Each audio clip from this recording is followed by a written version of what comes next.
Good morning everyone. This is Varsha Pathare. Welcome to Raghuvansh Convent School. Last अपन ने पढ़ा था पहाड़ से ऊंचा आदमी, है ना। यही चैप्टर अपन रीडिंग कर रहे थे कि मैंने बताया था कि इतनी बड़ी मतलब कितनी बड़ी दुनिया है और इस दुनिया में एक ऐसा इंसान जो टेक्नोलॉजी आजकल कितने आगे बढ़ गए हैं हम, पर फिर भी उसने पहाड़ को खोदा और पहाड़ को खोदकर रास्ता बनाया। के विषय में पढ़ रहे थे अपन।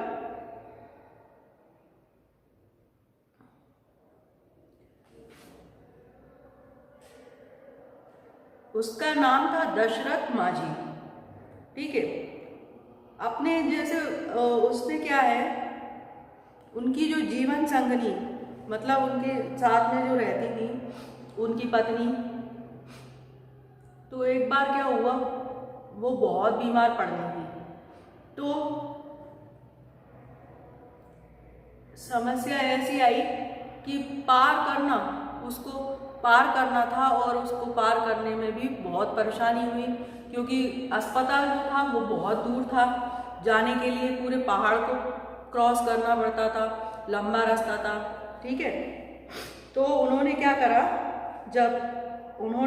ऐसा सोचा कि क्यों नहीं मैं पहाड़ के अंदर से ही रास्ता निकालता हूँ, जिससे क्या होगा कि हमारी जो दूरी है वो कम हो जाएगी। तो उन्होंने खुद ने ही पहाड़ से रास्ता निकाला और उनका सहयोग उस गांव के बहुत सारे जो लोग थे उन्होंने भी बाद में उनका सहयोग किया। और पैसों की जब कमी आई तो पैसों के लिए भी उन्होंने एक दान पत्र रख दिया था। तो उस दान पत्र में लोग पैसे डाला करते थे। यहाँ तक अपना कंप्लीट हो गया था। अब आज अपन आगे बढ़ते हैं। आज की तारीख में आप कह सकते हैं कि गेलोर से वजीरगंज जाने की 80 किलोमीटर की दूरी को 13 किलोमीटर ला देने वाला यह रास्ता एक श्रमिक के प्यार की निशानी है। एक अंग्रेज पत्रकार ने लिखा, पूर्व में ताजमहल। कुछ साल पहले एक पत्रकार जो थे उनसे मिलने गया।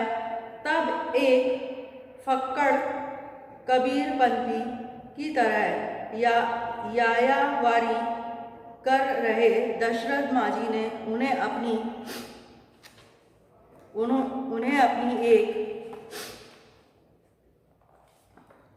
एक प्रिय कहानी सुनाई थी, जो उस चिड़िया के बारे में थी जिसका घोंसला समुद्र बहा कर ले गया था। कहानी उस चिड़िया की प्रचंड जीवशाह और संकल्प को बयां करती थी, जिसके तहत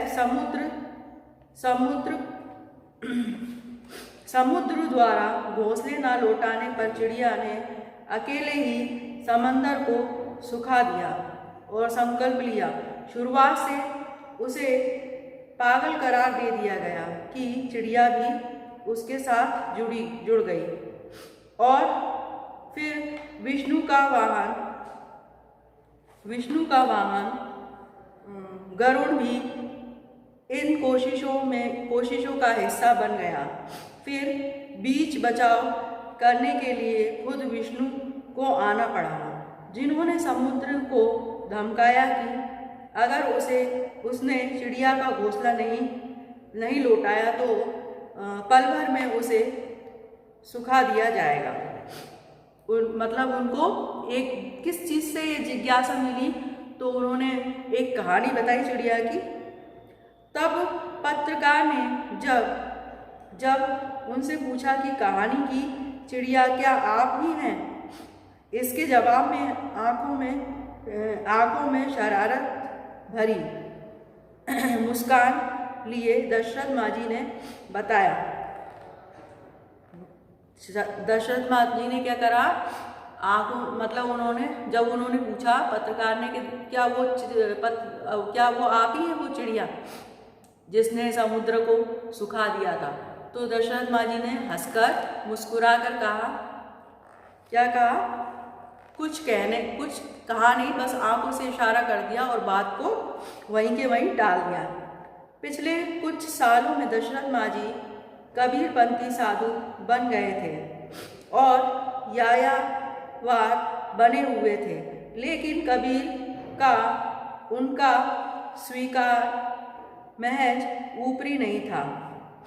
उनके विचारों में भी कबीर जैसे प्रखरता थी। गरीब और मेहनत कोशों का ईश्वर पूजा में उलझे रहना और तमाम अंध श्रद्धालुओं का शरीर होना उन्हें कचोटता था। वे कहते थे कि जिंदगी भर फकाकशी करते रहे, आदमी की मौत के बाद मृत्यु भोज में अच्छे अच्छे पकवान खिलाए जाते हैं। इनके लिए लोग कर्जा क्यों लेते हैं?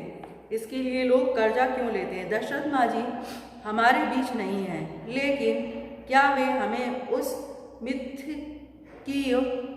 मिथकीय पात्रों की याद दिलाते प्रतीत नहीं होते, जैसे पात्र हमें पुराणों में मिलते हैं?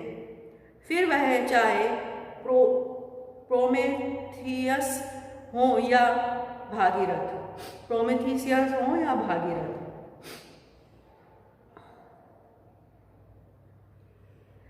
ऐसी शख्सियतें मनुष्य की उत्तम